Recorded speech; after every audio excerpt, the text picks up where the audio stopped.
سلمان صاحب، ہم نے دیکھا کہ کل جو انتخاب ہونے جا رہا ہے، جن شہروں میں انتخاب ہوگا وہاں پر موبائل انٹرنیٹ سروس بند ہے. پی ٹی آئی کے وہی شکوے ہیں. دفعہ 144 نافذ کی گئی ہے حکومت کی جانب سے. ان تمام تر اقدامات کے بعد پنجاب کی سطح پر آپ کیا ایکسپیکٹ کر رہے ہیں؟ حکومت پنجاب کے حصے میں کتنی سیٹیں آئیں گی؟ دیکھیں، آپ نے اپنے ابتدائیے میں بڑی اچھی بات کی ہے کہ جی 2018 کے بعد صورتحال بدلی ہے. پاکستان کی سیاست میں ماضی کے اندر ہمیشہ ضمنی انتخابات میں ایج حکومت اور حکمران پارٹی کو رہتا ہے.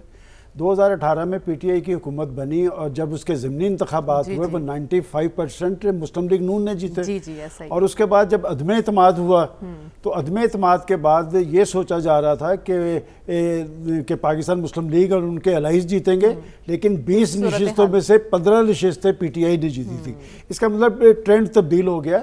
لیکن یہ فرق ضرور ہے کہ اس وقت انتخابی مہم میں ایک تناؤ تھا، ایک ٹکراؤ تھا، اور ان انتخابات کے اثرات پاکستان کی سیاست پر بھی ہوئے اور حکومتوں پر بھی ہوئے. ابھی تو وہ گہما گہمی بھی دکھائی وہی میں کہہ رہا ہوں کہ بات ہے کہ اس وقت جو انتخابات ہو رہے ہیں اس کے ہار جیت کے اثرات نہ تو قومی سیاست پر آپ کو نظر آئیں گے اور نہ حکومتوں کے لیے کوئی خطرہ موجود ہے. البتہ یہ بات جو آپ نے کی ہے نا، یہ بڑی امپورٹنٹ ہے کہ کیا وجہ ہے کہ لوگوں کا اتنا انٹرسٹ کوئی نہیں ہے. کہ بات یہ کہ لوگوں کا انٹرسٹ اس لیے پیدا ہوتا ہے کہ لوگ سمجھتے تھے کہ جب جو لوگ حکومتوں کے اندر موجود ہیں کہ ان کو ہم ووٹ دیں گے، ان کی امیدیں اور توقعات تھیں.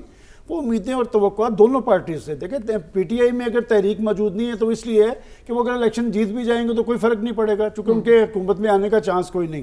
اور جہاں تک حکمران پارٹی، سگنیفیکنٹ بات یہ ہے کہ اس وقت پاکستان مسلم لیگ نون جس کی حکومت ہے، ان کے کچھ لیڈر جو ہمیشہ ضمنی انتخاب میں ایکٹیو ہوتے تھے وہ ایکٹیو نظر نہیں آ رہے. یہ بات اہم ہے. اب آپ نے کہا کہ کوئی اپسیٹ ہوگا. میرا انٹرسٹ تو صرف پنجاب کی ایک سیٹ پہ ہے جو پی ٹی آئی، یہ جو گجرانوالہ سے احمد چٹھا صاحب کی، کہ یہ انہوں نے صوبائی سیٹ خالی کی ہے. وہاں پر ان کا مقابلہ اب پاکستان مسلم لیگ نون سے ہے کہ وہاں پر کوئی اپسیٹ ہوتا ہے یا نہیں. دیکھیں، بات یہ کہ انتخابات کی ساکھ آپ یاد کریں، میں 8 فروری سے پہلے بھی کہتا تھا، آج بھی کہتا ہوں کہ انتخابات وہی ہوتے ہیں جو نتیجہ خیز ہوں، جس کے نتیجے میں کوئی سیاسی تبدیلی آئے. اب وہ گہما گہمی نہ ہونا پاکستان کی پولیٹیکل لیڈرشپ کے لیے، پاکستان کی پولیٹیکل پارٹیز کے لیے لمحہ فکری ہے کہ وہ لوگ جو پارٹیز کے ساتھ نکل کے، پارٹیز کے جھنڈے اٹھا کے محلوں کے اندر، قصبات کے اندر، شہروں کے اندر گہما گہمی ہوتی تھی. اور بڑے پیمانے پہ دیکھیں، ماضی کے جن ضمنی انتخابات کا آپ ذکر کر رہی ہیں، ایسے ضمنی انتخاب بھی ہوئے جہاں پر 1 لاکھ سے زیادہ ووٹ مل گئے. لیکن اس وقت مجھے نہیں لگتا کہ ووٹنگ کی شرح کوئی اتنی بہتر ہو. باقی وہ آپ نے کہا کہ کوئی اپسیٹ ہوگا، مجھے کوئی اپسیٹ نظر نہیں آ رہا. میرا انٹرسٹ صرف گجرانوالے کی ایک سیٹ پہ ہے جو پی ٹی آئی نے خالی کی ہے. ٹھیک ہے سلمان صاحب، آپ بھی اس تقریب میں موجود تھے. انہوں نے جو تقریر کی اس میں بڑی سگنیفیکنٹ باتیں بھی کی ہیں. عوامی مزاحمت کی وہ بات کر رہے تھے. پھر انہوں نے یہ بھی کہا کہ سب کو اپنی اپنی آئینی پوزیشنز میں واپس جانا ہوگا. یہ سب باتیں جو آپ نے سنی ان کی تقریر میں، کیا لگتا ہے آپ کو وہ ایک روایتی امیر ثابت ہوں گے یا کچھ الگ کرنے کے ارادے سے؟ دیکھیں مریم، ہم یہاں پر سیاسی جماعتوں کو ٹارگٹ کرتے تھے ان کی اندرونی انتخابی عمل کے حوالے سے. وہ تو ایک مذاق تھا. اور اس وقت بھی ہم یہ کہتے تھے کہ جماعت اسلامی ایک ایسی جماعت ہے جس کے اندر امیر جماعت کا انتخاب اتنا شفاف ہوتا ہے کہ 47,000 ووٹوں میں سے کوئی ایک بندہ بھی یہ نہیں کہے گا کہ اس کے انتخاب میں کوئی خرابی ہوئی ہے.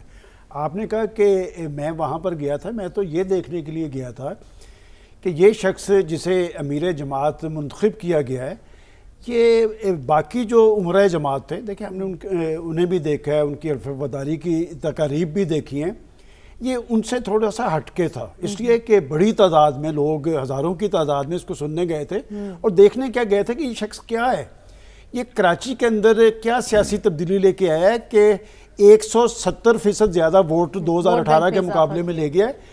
اس کی وجہ جو میں سمجھاؤں تھا کہ وہ نظریاتی فکری اعتبار سے تو یکسو ہے، لیکن وہ ایک عملی آدمی ہے، زمینی حقائق سے واقف ہے، لوگوں کے سلگتے مسائل کو حل کرنا جانتا ہے، اس کے لیے تگ و دو بھی کرنا جانتا ہے. اور اس نے کیا کہا وہاں پہ، دیکھیں وہ ایک طرف جہاں پر سید مودودی کی سوچ اور اپروچ کو پروموٹ کرنے کی بات کرتا تھا، اسلامی انقلاب کی بات کر رہا تھا، وہاں پر وہ لوگ یہ بھی کہتا نظر آیا کہ ان انتخابات کو ہم نہیں مانتے، مسترد کیا، اور پھر انہوں نے ریاستی اداروں کو ٹارگٹ کرنے کی بجائے ان کو مشورہ دیا ہے کہ آپ اپنے آئینی کردار تک لوٹ جائیں، اور انہوں نے کہا کہ ہم تگ و دو کریں گے، ہم عوامی طاقت کے ذریعے آئیں گے، اور یہ بہت بڑی بات ہے۔ اور یہ وہ امیر ہے جو کیپ نہیں لیتا سر پہ، یہ پینٹ اور شرٹ میں بھی آپ کو نظر آتا ہے۔ یہ دیکھیں سراج الحق صاحب محترم، وہ میرے تو ہم ایج تھے، یہ میرے سے 10 سال چھوٹے ہیں، یہ نوجوانوں میں اسی لیے مقبول ہے، اور وہ یہ بات تسلیم کر رہا تھا کہ پاکستان کے نوجوانوں کے اندر ایک غصہ ہے، ایک مایوسی ہے، اور وہ عملی آدمی ہے۔ کراچی کے اندر وہ کیسے اس نے پذیرائی حاصل کی ہے؟ اس لیے کیا ہے کہ وہ وہاں پر اس نے آئی ٹی میں دیکھیں کیا انقلاب لے کے آئے، 50-60 ہزار نوجوانوں کو آئی ٹی کی تعلیم دی ہے۔ اب بھی وہ کہتے ہیں کہ ہم 10 لاکھ نوجوانوں کو ایجوکیشن بھی دیں گے، ان کے لیے روزگار کا بندوبست بھی کریں گے۔ عوامی مزاحمت کی بھی انہوں نے بات کی ہے، ممکن وہ بات وہ اس لیے کر رہے ہیں کہ وہ سمجھتے ہیں کہ جی پاکستان کے اس سسٹم کو کیپچر کر لیا ہے پاکستان کی اشرافیہ نے، پاکستان کے حکمران ٹولے نے، اور وہ جو بات کر رہا ہوتا ہے وہ لوگوں کو اپیل کر رہی ہے۔ میں نے وہاں پر لوگوں کو روتے دیکھا ہے، نوجوانوں کو، کہ آخر کوئی چیز اس میں موجود ہے۔ اور بات یہ کہ پاکستان کی کوئی سیاسی لیڈرشپ ایسی ضرور ہونی چاہیے جو لوگوں کی بات کرے۔ دیکھیں کراچی کے اندر 8-10 لاکھ ووٹ جماعت اسلامی نے لیا، 12 لاکھ ووٹ تحریک انصاف نے لیا، ان کو تو سیٹیں نہیں ملی۔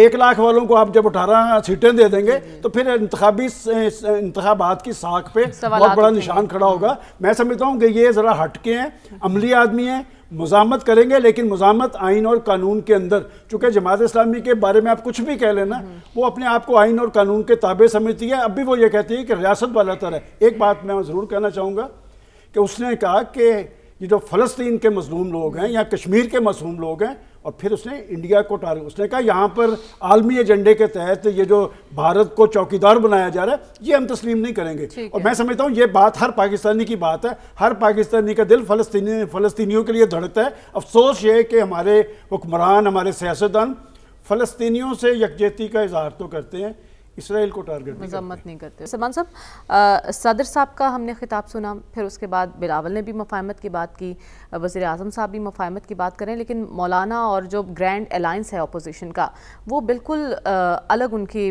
ٹون ہمیں دکھائی دے رہی ہے۔ کیوں نہیں مفاہمت پر کوئی پیش رفت ہو پا رہی؟ دیکھیں بات یہ کہ اگر تو آپ قومی مفاہمت کی بات کرتے ہیں تو یہ تو اس وقت ایک قوم کی آواز ہے۔ آج آپ کے تمام پرابلمز جو ہیں وہ اس کے ساتھ مشروط ہے۔ آپ نے آصف زرداری صاحب نے، آپ کو یاد ہے کہ جب شہباز شریف صاحب الیکٹ ہوئے ہیں سب سے پہلے تو انہوں نے کہا کہ جی اگر پاکستان نے معاشی حوالے سے آگے کی طرف جانا ہے تو پھر قومی مفاہمت ہونی چاہیے، اور انہوں نے بطور اپوزیشن لیڈر بھی اس پہ بات کی تھی۔ دیکھیں باتیں سب کر رہے ہیں، لیکن اس پہ پیش رفت کون کرے گا؟ بنیادی ذمہ داری ہمیشہ حکومت کی ہوتی ہے کہ وہ اپوزیشن کو ساتھ جوڑتی ہے۔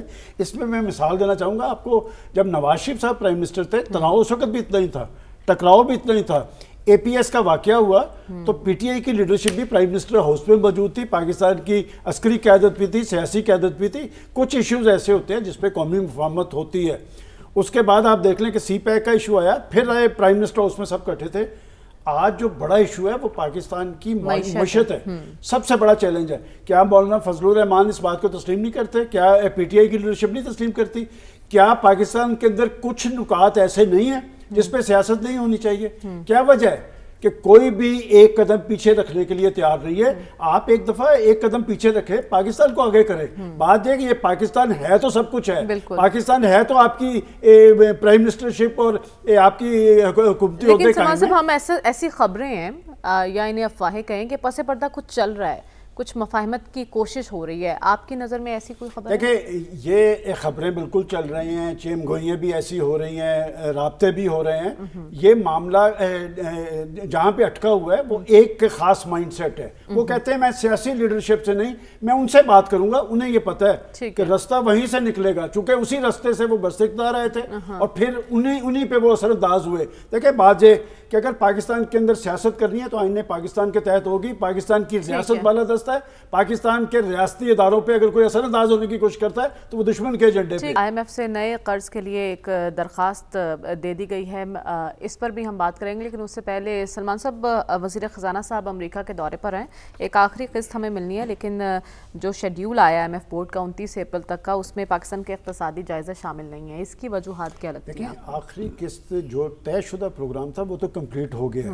وہ تو 20 مارچ کو اس قسط کا فیصلہ ہو گیا۔ اگلے قرضے کی بات ہے جو 6 سے 8 ارب ارب ڈالر اس میں دیکھیں بات ہے کہ آئی ایم ایف کی سپوکس پرسن خود کہہ چکی ہے، چونکہ انہوں نے یہ پروگرام کمپلیٹ کیا ہے اور اگلے میں ان کو فیور ملے گی، وہ تو ملے گی، تو کیا ہماری معیشت آئی ایم ایف کے حوالے سے ہی چلے گی؟ میرا خیال تجزیہ اس بات کا کرنا چاہیے کہ کیا وجہ ہے کہ ہم آئی ایم ایف کے بغیر چل ہی نہیں سکتے؟ کیا پاکستان اپنے پاؤں پہ کھڑا ہونے کی صلاحیت نہیں رکھتا؟ کیا پاکستان کے اندر قدرتی وسائل موجود نہیں ہیں؟ کیا ہمارے پاس ایک ذہین قوم نہیں ہے؟ کیا پاکستان کے اندر نوجوان نسل نہیں ہے؟ کیا ہمارے پاس ترقی کے موقع نہیں ہیں؟ دیکھیں بات ہے کہ اس بات کا جائزہ لینا چاہیے کہ ہم یہاں تک کیوں پہنچے، کہ یہ جو ڈالرز آتے ہیں، یہ ڈالرز کو 24 کروڑ عوام پہ تو نہیں خرچ ہوتے، یہ تو پاکستان کی اشرافیہ پہ خرچ ہوتے ہیں، پاکستان کے حکمران طبقے پہ خرچ ہوتے ہیں. ان کو سارا کچھ دے کے آپ اپنے عوام پہ لوڈ ڈالتے ہیں، ان بیچاروں کا چولہا نہیں جلتا، وہ بیچارے اپنے بچوں کا ہیلتھ فیسلٹی نہیں دے سکتے، ان کو تعلیم کے موقع نہیں ملتے، اور کہا یہ جاتا ہے کہ جی اب پاکستان کے عوام پہ لوڈ نہیں پڑے گا، اب پڑے گا مجھے تو آج تک نہیں نظر آیا، مجھے کوئی فرق نظر نہیں آیا کہ جی پاکستان کے کون سے طبقے کے اشرافیہ کی قدغن لگائی گئی ہے. اور پھر آپ کی یو این ڈی پی کی رپورٹ آپ کے سامنے ہے، وہ کہتا ہے کہ 17.5 ارب ڈالر پاکستان کی اشرافیہ پہ خرچ ہوتے ہیں. بھئی قرضے لیتے آپ ہیں، قرض اٹھانا بجلی کے بلوں کی صورت میں، گیس کے بلوں کی صورت میں، اشیاء ضروریات کی قیمتوں، ٹیکس در ٹیکس. بات ہے پاکستان کے عوام تو ٹیکسوں کے بوجھ تلے دھرے ہوئے ہیں، اور یہ سیاسی جماعتیں ان کی موجیں لگی ہوئی ہیں. وہ مفاہمت کی جو بھی بات کر رہے تھے، یہ مفاہمت ہوتی اقتدار کے لیے. بات یہ کہ یہ پاکستان کے لیے کیا کرتے ہیں، روتے تو پاکستان کے عوام ہیں، اور اس وقت بھی قائد اعظم کی قیادت میں عوام نے قربانی دی تھی، انہوں نے نہیں دی.